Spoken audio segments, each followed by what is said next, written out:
Hey everybody, welcome to Nerd Overload, the pop and geek culture show that pulls its pants all the way down at the urinal. Gotta air it out. Oh yeah, you gotta really explore the space. Yeah. Yeah. I'm Cody. I'm Sam. I'm embarrassed. We have an excellent show for you this week. Thank you all for tuning in. We have a bunch of things to talk about, some movie trailers, some movie announcements, that sort of thing. But first, we're going to get into some things we have been checking out. Check it out!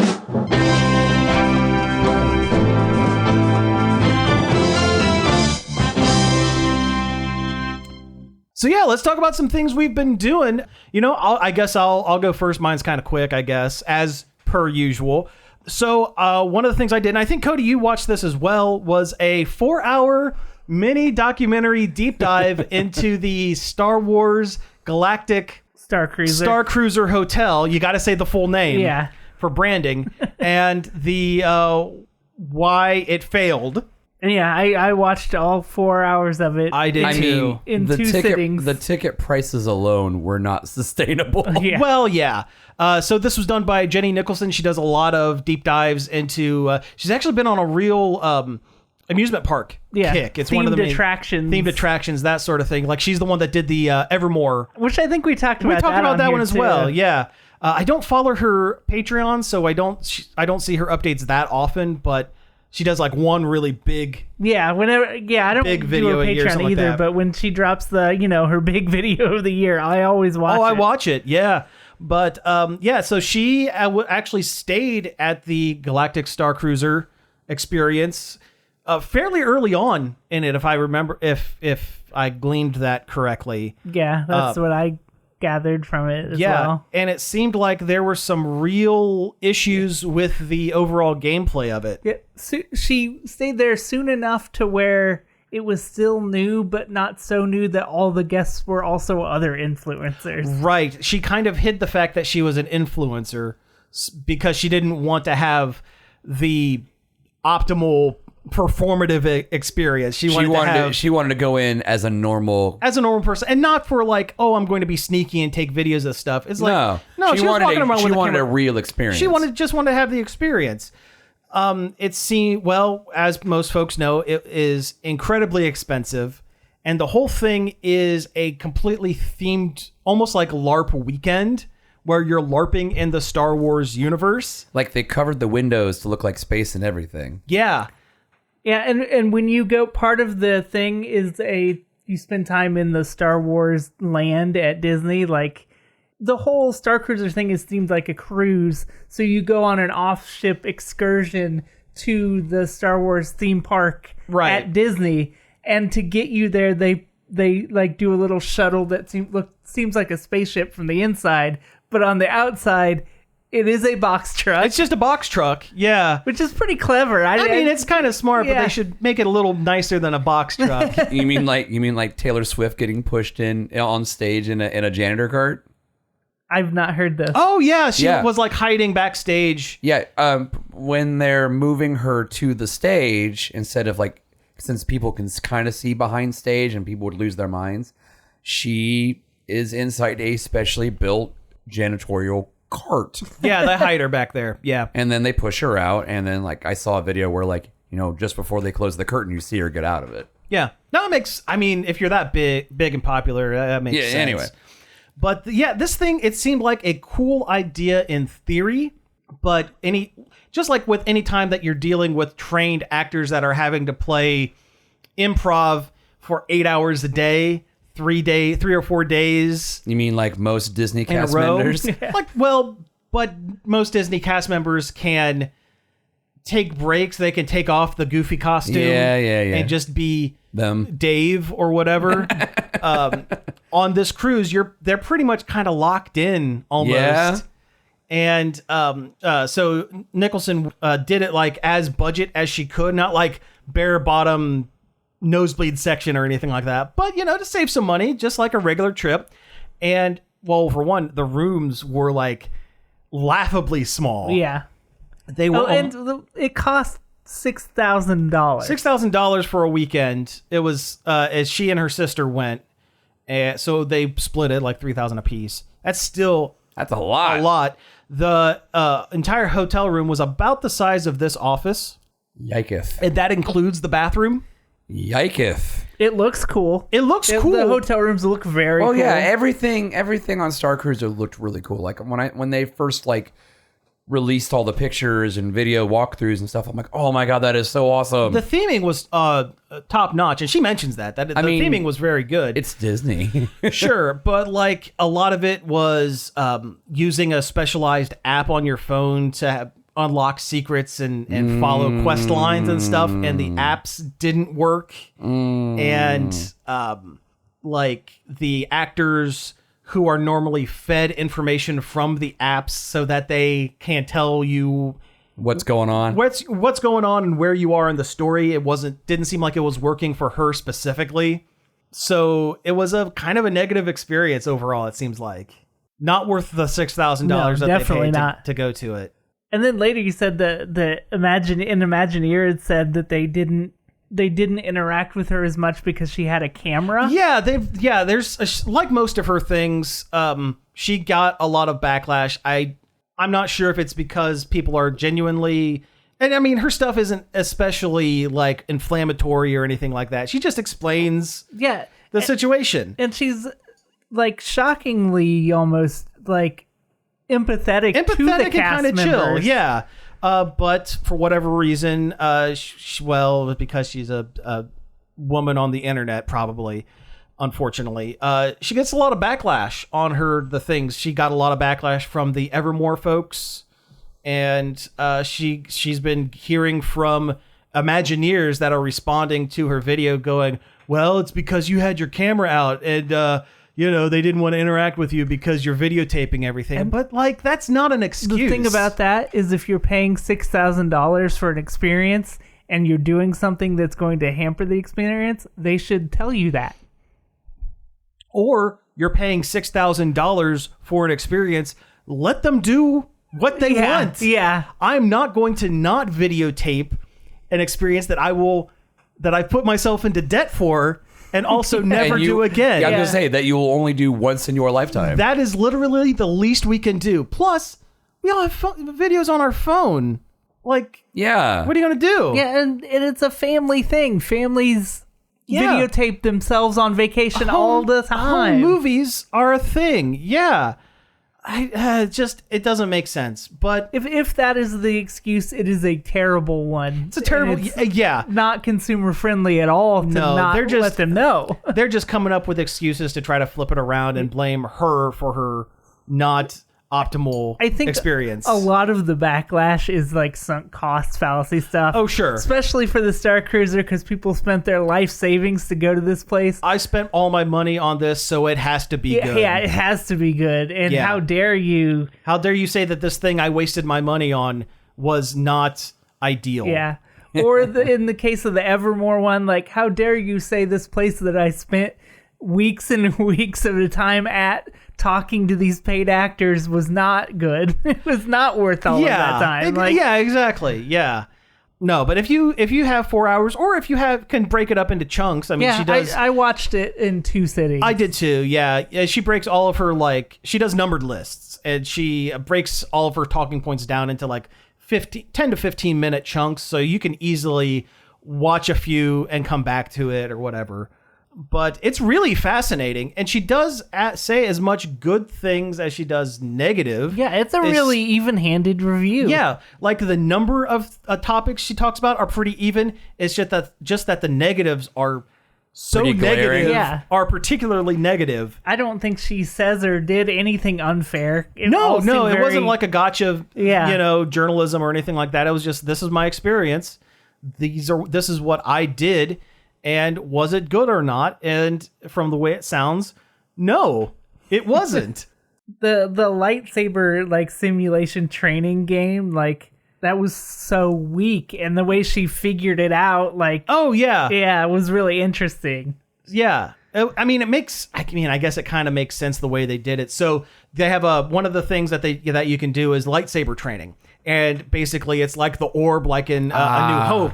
And the first 2 rounds, you are following it. You're not blind. You see it and you're following it around. It's attached to a wall. It's attached to a wall. Yeah, which is kind of weak, but they had to do something somehow. They're not going to make flying things. Flying orbs. Yeah. I mean, they have the money. They could, but that's beside the point.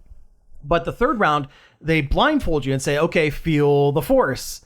Well, they don't blindfold you. They get rid of the laser guide. That's it. Yeah. It shows you where the next shot's going to come from. Yeah, so you can't predict it.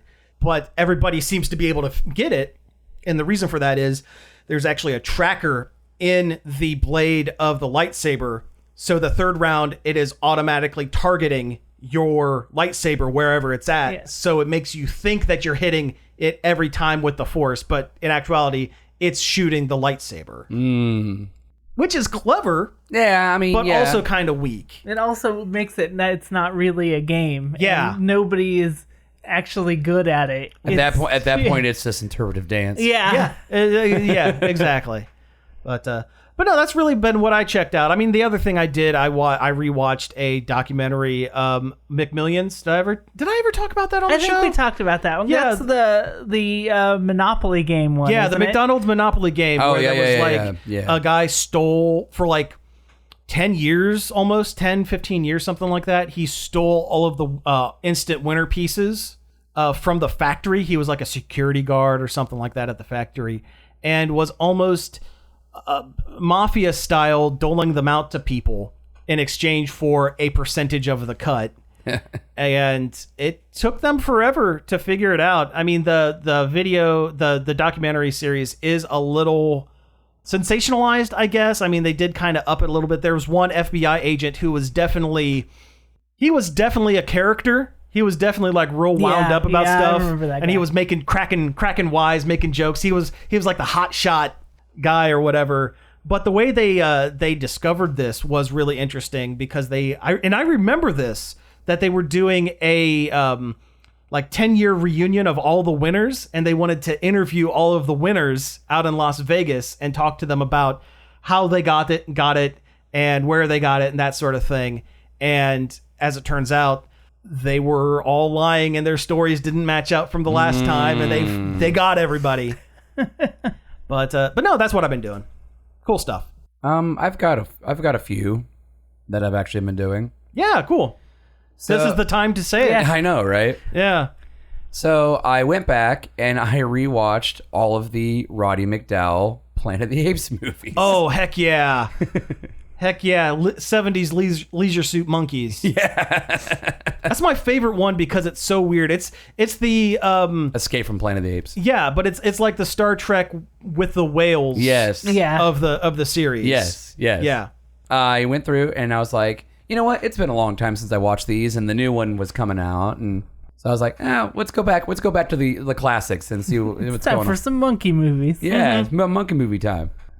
And you maniacs! You blew it up! Man, Beneath the Planet of the Apes is such a weird one. Oh, with the telekinetic the mutants. The mutant ground people who worship the bomb. Yeah. Yeah. And also, like, the one that had Charlton Heston, like, barely in it. Oh, yeah. No, he didn't want to come back. No. But, yeah. No, I remember, I can picture in my brain 4 out of the 5. Yeah, so the fifth one is the one that I've watched the least. I mean, I know what it's about, but it's the one I've watched the least. So, yeah, you've got Planet of the Apes, classic, huge cultural touchstone. Mm-hmm. Based on a French book. I own that book. Yeah. Let's see, Terre de la Singe or something like that, I think is what it is. Something like that. Yeah, Planet of the Apes, Terre de la Singe. Yeah.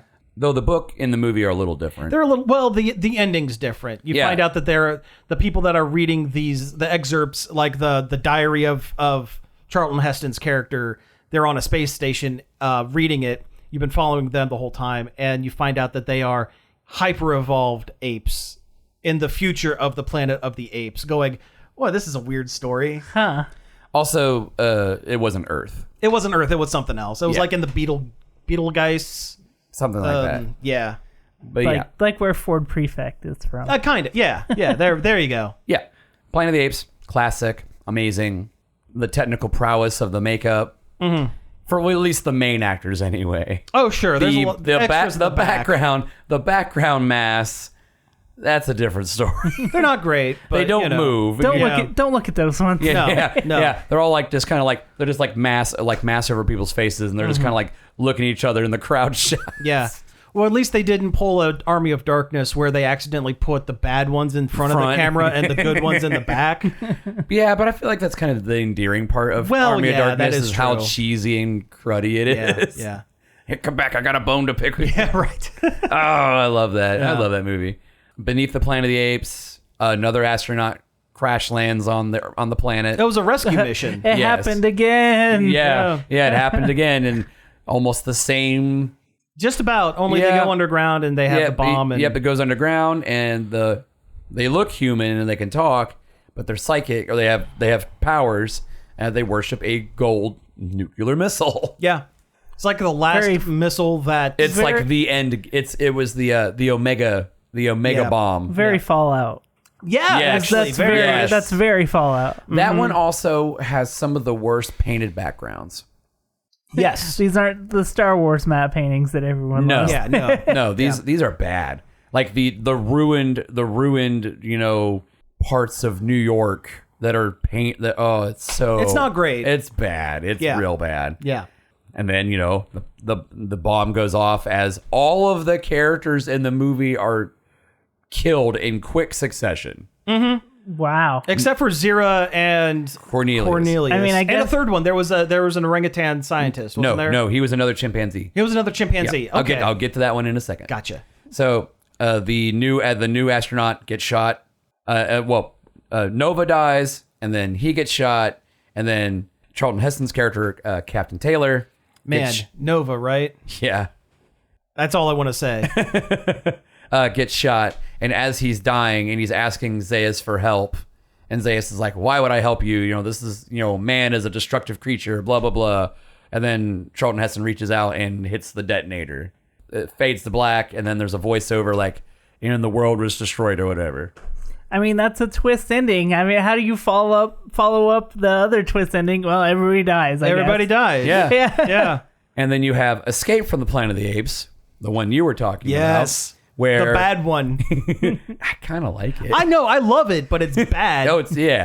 But and then like spaceship lands in the ocean, and 70s, United States. They pulled a Star Trek where they shot around. It's like they shot around the sun and came back or something like that. No, that's Star Trek. But yeah. But no, time travel shenanigans. Yeah. Well, they go through like a hole in space or whatever. Something Wormhole. like that. Yeah. Yeah. Time hole. Yep. Time tunnel. And they go back in time, and there's Cornelius, Zira, and then Cannon fodder because he doesn't make it very long. No. I feel like his name was like Milo or something like that. Yeah. And the human scientists that are studying them and stuff are like, man, what's up with the?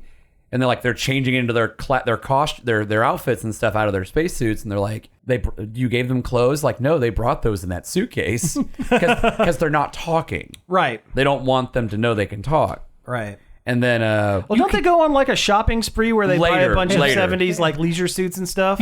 You can talk. I can sing. I was saving that joke. I was saving. Stop the Planet of the Apes. I want to get off.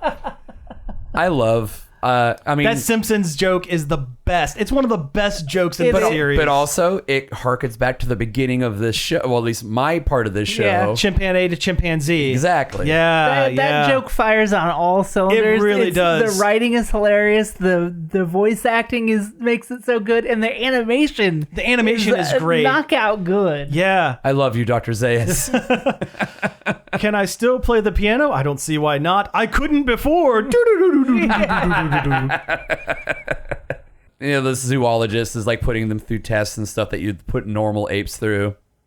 Milo gets killed by a gorilla, like a gorilla, Actual gorilla. but, Yeah. but it was blatantly a man in a suit. Oh, well, yeah, sure. Yeah. It was the gorilla from the suitcase, the Samsonite commercial from the 70s. Oh, I was going to say it's from the original Ghostbusters. The original ones. Oh yeah. Yeah. The one where they have a buggy Where it's two schlubs and a and a gorilla. gorilla. Yeah. They hunt ghosts. or vampires or whatever. Yeah, wasn't that was that a Hanna-Barbera? It was. That's what I thought. That was Filmation. Filmation. You're right. That's it. Right. Filmation. Yep. But anyway, they're putting them through their paces, and then like they hang a banana like over the cage or whatever, and want them to build a staircase to get to it, and Zero does it, and she sits there, and she's just sitting there like with her hands crossed or whatever, and they're like, "Aren't you gonna take it?" And she's just sitting there, and then she gets frustrated and goes, "Because I don't want to." And they're like, "You can talk," and she's like, "I don't like bananas." But yeah, and then they become media darlings and whatnot, but then they let it slip that they're from Earth's future and Earth gets destroyed. And so now the government starts getting paranoid. If they stop them, will it stop? Well, they want to sterilize them so that they don't make more hyper-intelligent apes. Yes. Which they did. Also, saved by Ricardo Montalban. Yes. In his fine Corinthian leather. Khan. Yeah, Khan. Khan from Star Trek. He's a circus guy. Apes! Apes! But then, and there's a whole thing. They get shot at the end, but then the baby survives, and the video of the baby at the end saying "mama" or whatever is the worst effect in the entire series because it is a video of an actual ape chimpanzee that was like screeching or something, and they just run the video back and forth so it looks like its mouth is opening. So Mama. Oh, and it's like, but its arms are like flailing as well, so it's like the fact that after Zira has the baby and she just has like this actual chimpanzee swaddled in a blanket the whole time. Yeah. And then you have Battle for, or is that the fifth one? Conquest, the Planet of the Apes, where it's 20 years later. Yeah. But because Zira and Cornelius came from the future and whatnot, a virus came with them that killed all of the cats and dogs on the Earth, and so people started taking apes as pets, and then turning them into ape butlers, basically. Yeah. Giving them training for them for menial tasks. That's dumb. It's a lot like the androids in Detroit. Oh yeah. Detroit become monkey. And yeah, pretty much. And then you have Caesar. Reject humanity. And then you have Caesar, the child of them. Yeah. Also played by Roddy McDowall, who plays Cornelius. Sure. The actor who's the only through the entire series. Mm-hmm. Basically the Ape Uprising. Yeah, right? Ape Uprising. He leads a revolution. Mm-hmm. And then the last movie is Battle for the Planet of the Apes. Right. Where the last vestiges of smart humanity. Yeah. Humanity starts dumbing down a little bit. Which at that point, how it's going to go. Why bother? Sure. Well, actually, it seems a little different because Caesar seems like he's trying to have a coexistence with humans. You have the villain of the movie who is General Aldo, who's a gorilla who doesn't want that. Right. And then you have the last remaining humans in the ruined city who are slightly off. And they're starting to turn into mutants. Yeah, they're starting to. Yeah, they don't have powers, but they're sick. Yeah, they're sick. So they've got the Fallout forced evolutionary virus. They're going to turn into super mutants. Yep, exactly. Pretty much. And that's how those movies go. Yeah. Have you ever seen the TV show? I hated it. Really? The animated series? No, I'm talking about the live action show. There was a live action one? There was a live action show. Check the Plex sometime. Okay. Because it exists and I have it. Because I watched the cartoon. I pulled it specifically because my dad said one day my dad and I were talking about just whatever, and he goes, "Do you remember the Planet of the Apes TV show?" I was like, "Oh yeah, oh yeah, I do." I watched the cartoon. I think that might have been. No, the cartoon's pretty bad. I think that one might have been another Filmation. It was whoever did the Star Trek animated series. Filmation. Yeah.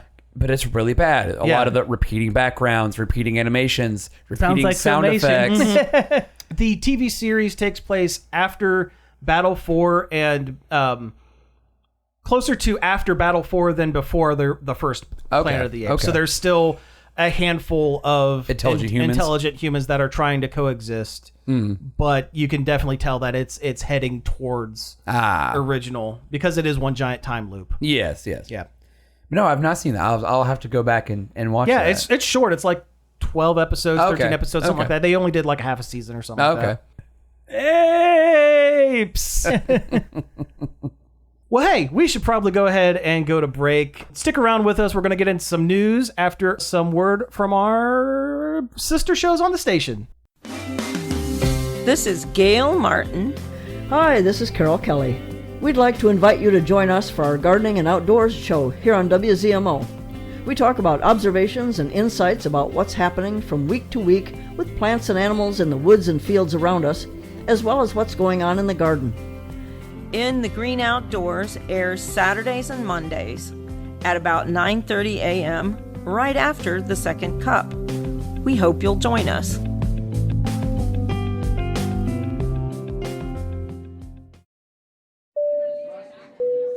Welcome aboard Long Play Flight 3502. Destination great music with a connecting flight to lifelong memories. I'm Greg Dunham, and I will be your pilot on this flight to musical wonderment, departing at 11 o'clock on Friday night with a return flight scheduled for 3 o'clock Saturday afternoon. We know you have a lot of choices when it comes to radio stations. We're glad you chose WZMO. Hey everybody, we're back, but before we get to the news, I got a couple of check them out. Yeah, let's do a couple check-ems. I've been diving deeply into Delicious in Dungeon. Oh, I want to watch that. It's an anime that's on Netflix. Oh yeah, and it's about a party of adventurers that one of their sister gets eaten by a dragon in the dungeon, and they decide they want to get back and get her out of the dragon's stomach because it takes the dragon a month to digest a person. Oh, interesting. So okay. they're gonna get back there and kill the dragon and save his sister, but they also can't really afford to take food with them. So they're going to make food out of the monsters they find in the dungeon. Interesting. And they meet a dwarf named Senchi down there when they're going, who knows a lot about cooking monsters. Like, he sees them trying and is like, oh no, this is how you do it. And he teaches them about cooking monsters. Oh, that's really clever. And it's part like dungeon crawler video game adaptation and part cooking show for fictional creatures. Oh, okay. And it's really, really good. The animation is really solid, and the way they show the dishes being prepared and the concepts for the dishes are fun and interesting. And then there's like the one elf girl who like is grossed out by everything. Marcel, you have to have the one character that is not into it. And she's very much not into any of the meals at first, but they always end up being delicious. They always end up being good. Hence the name of the anime, Delicious in Dungeon. Its Japanese name is Dungeon Meshi. Yeah. Is that the one with Chilchuck? Yes. Okay. I haven't watched the show, but I've been watching a lot of streams from Drawfee and Monsta, the artist on Twitch, and apparently Onsta and Karina from Drawfee are obsessed with Chilchuck for some reason. He's just a little rogue, He's like just a little hobbity guy. Yeah, he's got big ears, and he's just a little guy. The big joke I always see online is like, you ever get tired of like, all the stupid underage panty shots in anime? But here's Senshi. Yeah, Senshi, they keep doing they like upskirt him all the time. Oh, jeez. His little dwarven tidy white. Yeah. But it's a really great show, and the story gets more involved as it goes. It shows you the formula of the show, but then adds more plot to it as it goes. Okay, cool. So I would wholeheartedly recommend it. Well, excellent. Yeah, I've heard good things about it. I love his like, he's got that big bushy beard and he puts that helmet on and it all just comes out the holes in it. Yeah, the character designs are really good too. Like, oh yeah, the animation's solid. Like I haven't watched it, but I've seen clips and I'm like, man, it's beautifully done. Yeah, my nightly ritual has gone from watching a couple One Piece episodes to watching a Delicious in Dungeon and then a One Piece. Nice. All right. Sometimes you need a break. You need that One Piece break. Also, I hit a point in One Piece where they're doing the laziest filler imaginable. Oh, is it the beach episode? No, it's worse than that. Oh no. They were about to save Nico Robin from the world government, and they decide, well, let's do recaps of every main character's backstory, but not in like they don't even reanimate him. they just show like almost an entire episode. So clip shows. Yeah. Oh, and it's even worse because the show's been going so long that the clips they're showing are in 4:3. Oh, and no. the show itself is in widescreen. Oh, no. So there's borders on the old clips they're showing. Oh, that is It's so awful. painful. Oh my gosh. They couldn't even pan and scan it or anything No. like that. Oh, what a bummer. But it does make it easy to skip because if you Sure. see the borders on screen, you know you don't need to watch it when you're scrubbing through. No, like, that oh, I've makes seen sense. this. Yeah, that But makes it's sense. awful, and it goes on for at least 6 episodes. Oh, geez. That is worse than my go-to when it comes to filler episodes. I told you that I tried Sword Art Online once. Oh, yeah. Oh no! Yeah. The Not a good cabin idea. episodes where... Are you talking about when they're in the cabin raising the kid? Yeah, where they stop the show completely and have just family time where they just give up on the quest. I hate that sequence. Oh, those couple of episodes were... where Kirito is just playing house. It's what got me to stop the show. Oh, I hate it. Now, granted, I'm not much of an anime guy to begin with, but I was given... I saw a lot of good things about it, so I tried it, and I got to the one where he just was fishing for an entire episode and doing nothing, and it wasn't like a fun nothing.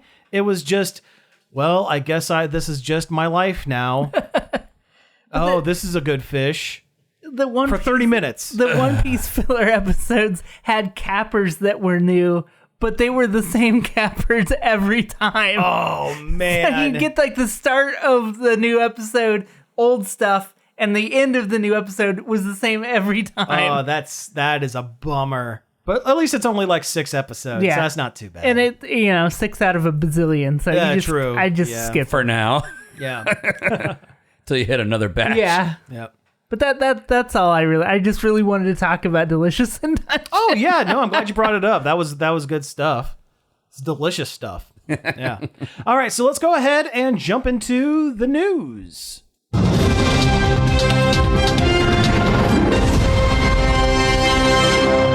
All right, and so what do we have on the docket for the day? We got a couple things, I think.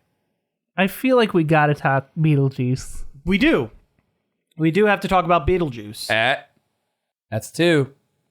Well, the certain bioexorcist that we're talking about, a new trailer dropped on Thursday of this week. Ton of new stuff in it. I think it was almost all new footage. Yeah, it was almost all new. I think they only reused like 2 clips.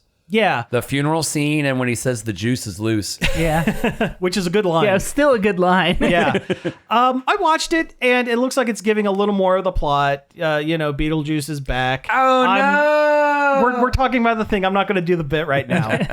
But if we say it again once we're done talking about the thing, the bit's coming back. So don't worry.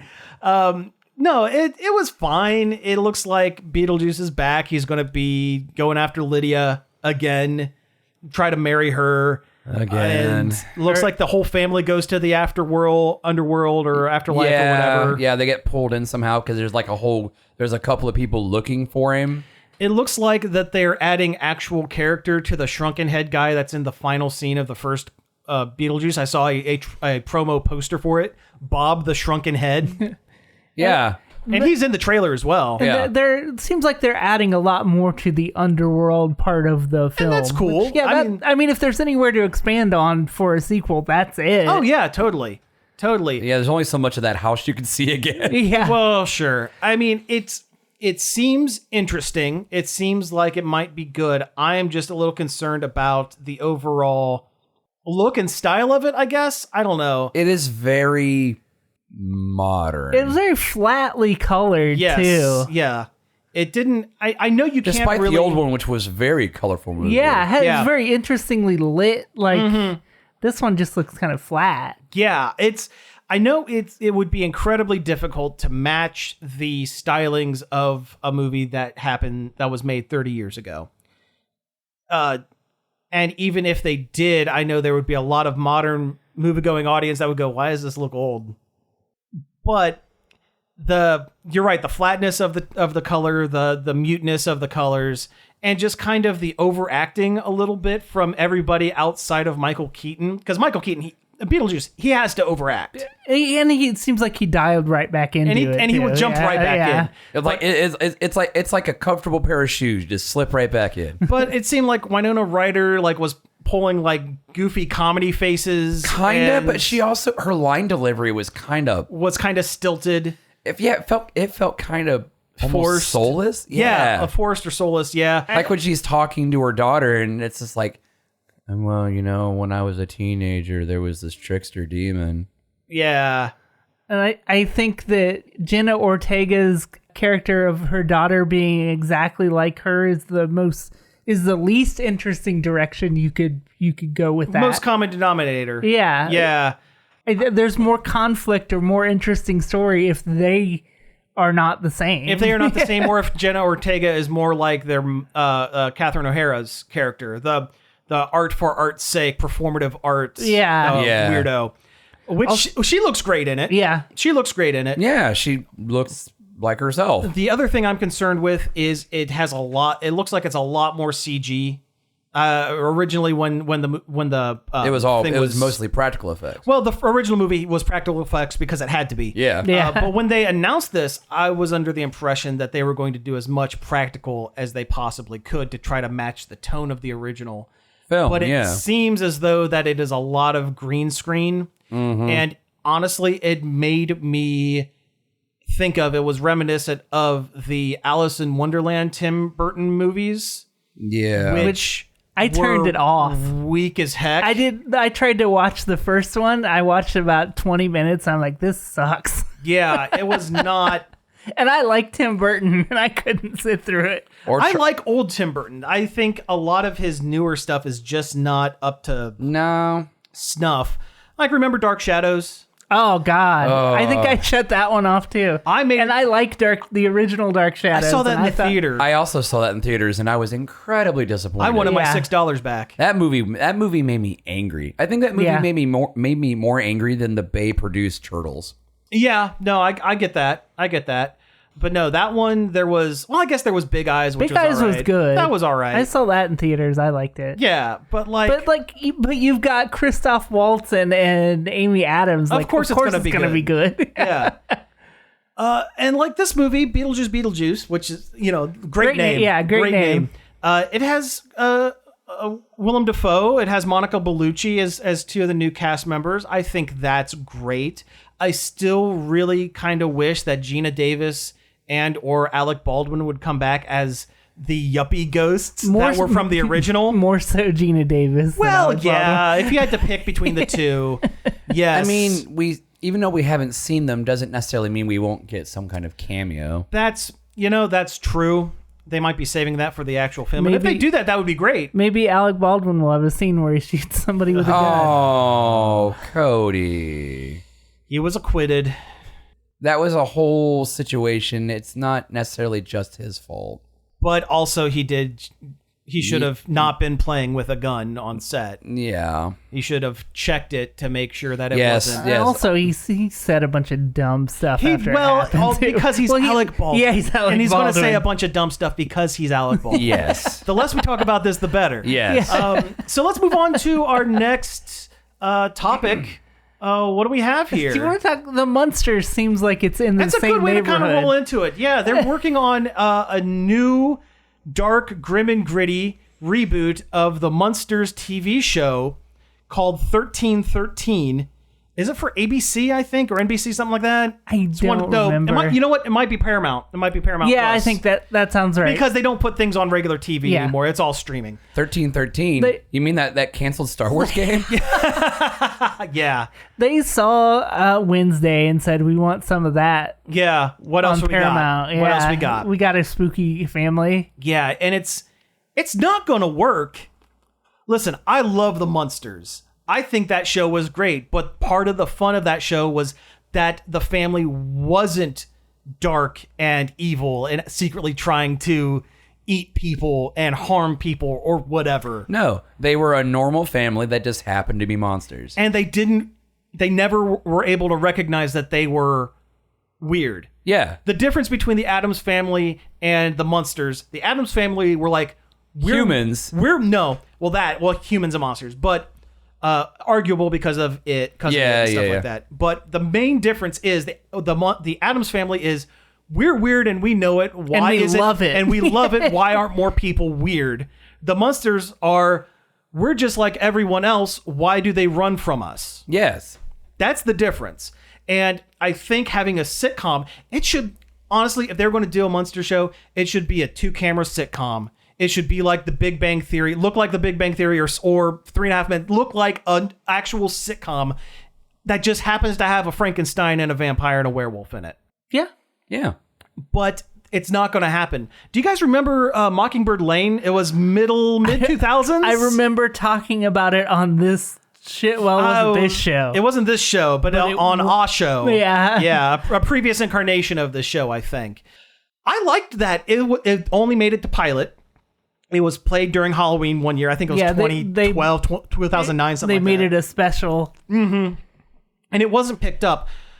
But it was fun. I mean, it was definitely a slightly more serious take on it, but not especially. And it was by the Pushing Daisies. Yeah, so guy. it was quirky. Yeah. It was quirky. Which is the right guy to get to make a Munster show. Absolutely. I feel like. It feels like. And I mean, like, Jerry O'Connell didn't look like the classic Frankenstein with the bolts and the flat top or whatever, but he had the stitches on his body, and he definitely was like, yeah, no, I'm a Frankenstein. They probably didn't want to make Universal upset. Well, that's true. Although Izzard as Susie Izzard as Grandpa Munster was very much, I am Vlad Dracula.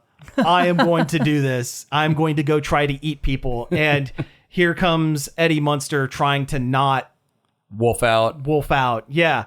And that had Portia de Rossi in it from Arrested Development. Oh. Yeah, she was Lily? No. Yeah, or Marilyn. Either Lily or Marilyn. She was Lily because she was the half vampire. Marilyn, I'm not sure who played Marilyn. Yeah, that show was that pilot was all right. I understand why they didn't pick it up. It was a little weak. But making a grim and gritty version of the Munsters will not work, in my opinion. No, I fully agree. It's not in the spirit of the original. That's exactly. They might as well do something completely different. They might as well do like the House of Dracula, based on the old Universal movies where they put the Dracula and the Wolfman and the Mummy and Frankenstein's monster in it, and Dracula's trying to take over the world with monsters. They could do a grim and gritty version of that. That would be fine because that lends itself to it. But yeah, the Munsters, it doesn't lend itself to seriousness. Not at all. Let's see. We got a little more time here. Do you want to burn through these couple of Marvel things? Sure. Just, there's not much to them. No. Marvel has announced the next handful of shows that they're going to be doing. Apparently they are chomping at the bit to get past Deadpool so that they can go back and start doing more things. That's more connected to the MCU. The next show that they're doing is the Agatha Harkness spin-off show from Scarlet Witch and the Vision called Agatha All Along, which is a just rotten name.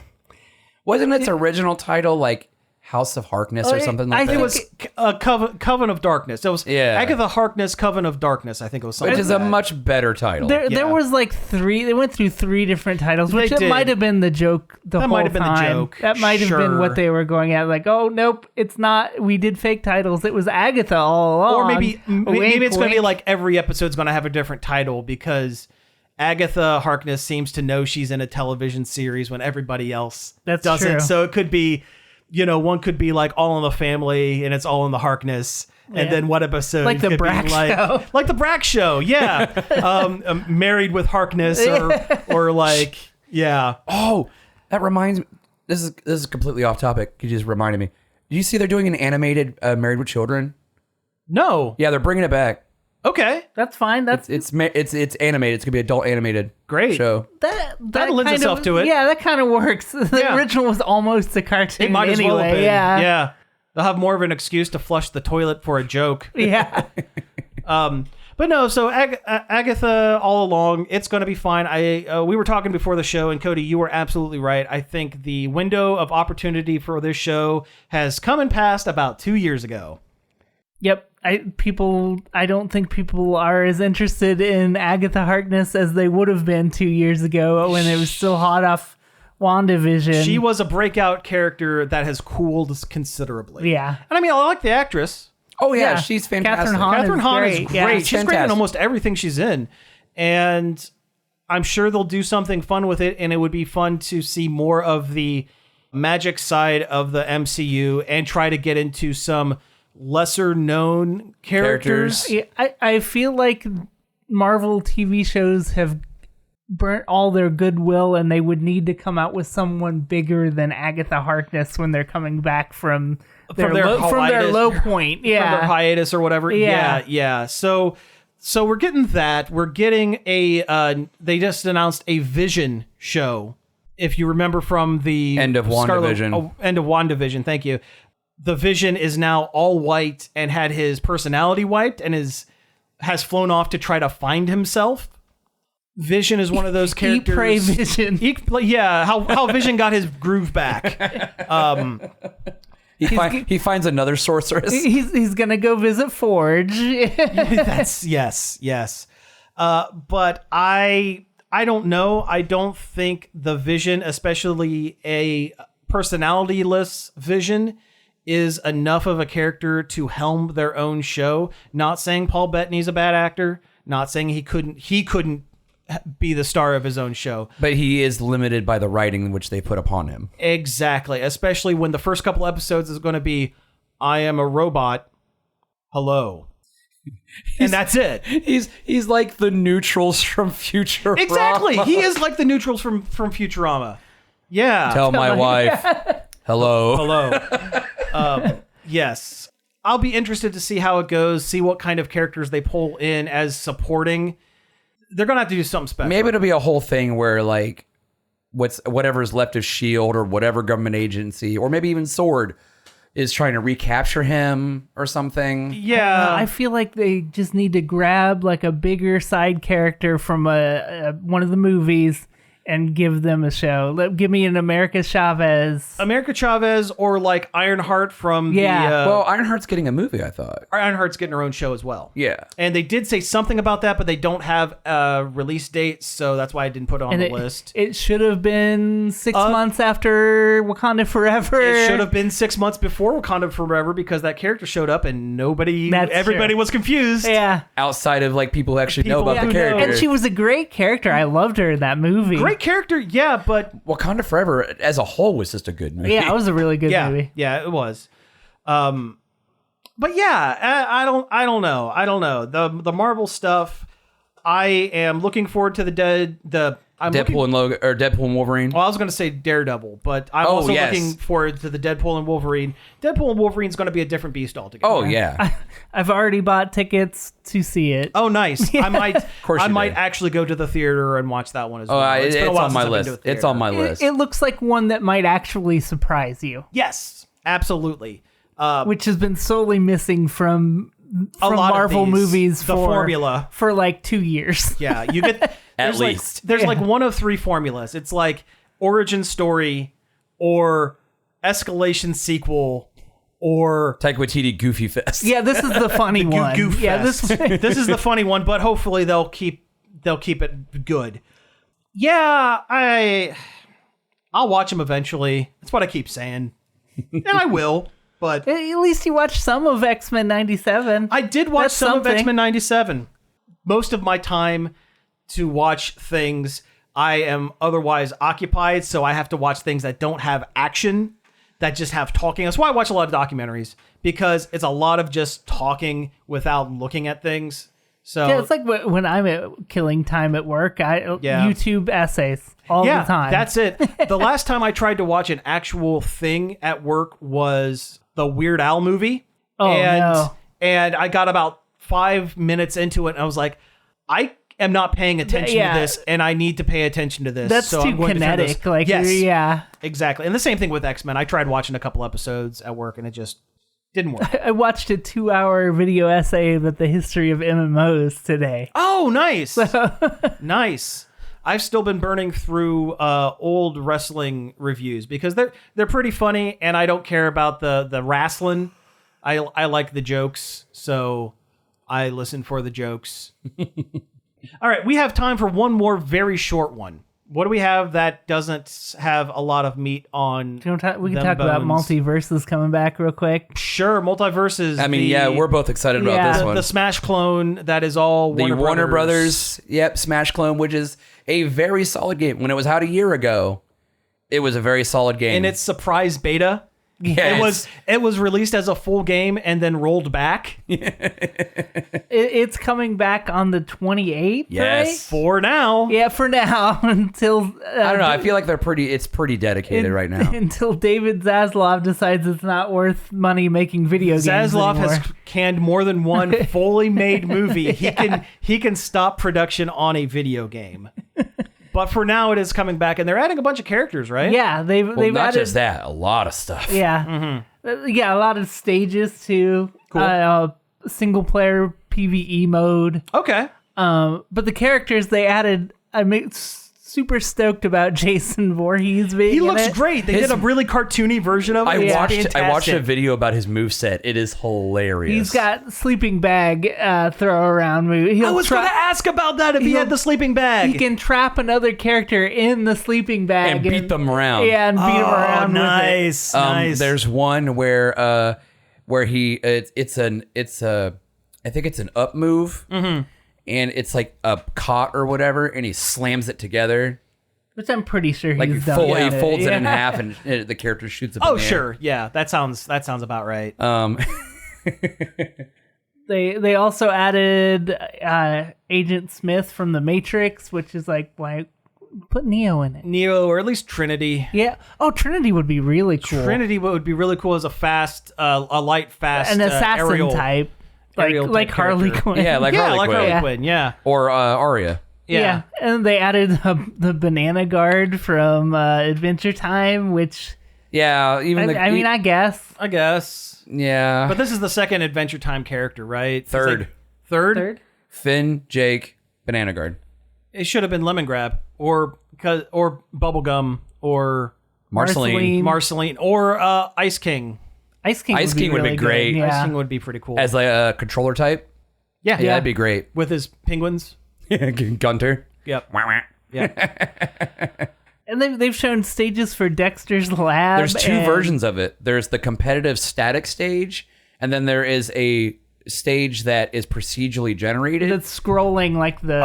really? And like the cartoon. And it has like different things going on, like tunnels, conveyors, diodes that zap you around. You see, I love that. I wish there were like a stage, and there might be a stage like this in the game, I'm not sure, but like a Scooby-Doo stage where it's the same background that repeats. So like when they do the old animation when they're running, and it's just the same like hallway whipping past them over and over again. I would love a stage like that. They said they're going to do more like dynamic stages like that. Good. Yeah. There's they're adding mini games. And like they loot boxes, microtransactions. There are battle passes. Battle passes. Daily passes. quests. There are 3 different types of currency. That is why I'm not gonna play it. I don't care about microtransactions. They should add Test Your Might from Mortal Kombat as a mini game. Yep. With the random hazards and whatever. Or Test Your Sight also. But also they added the Joker, and it's voiced by Mark Hamill.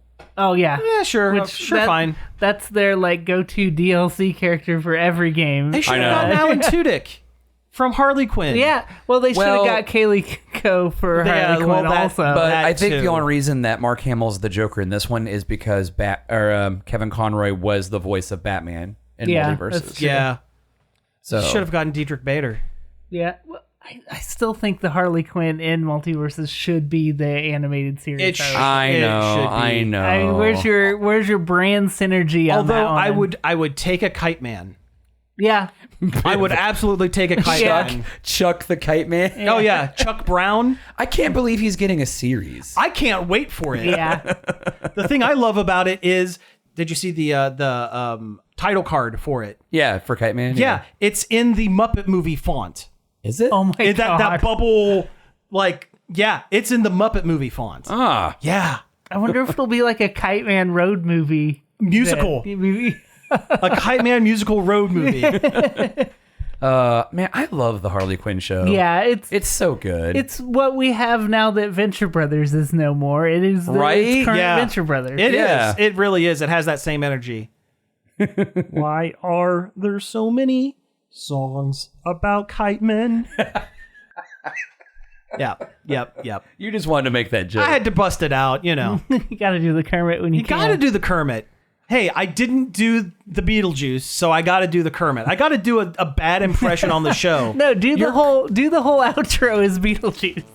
Hey, so you've been listening to Nerd Overload? It's a pretty good show, I think. And you can find them every day on nerdoverload.com.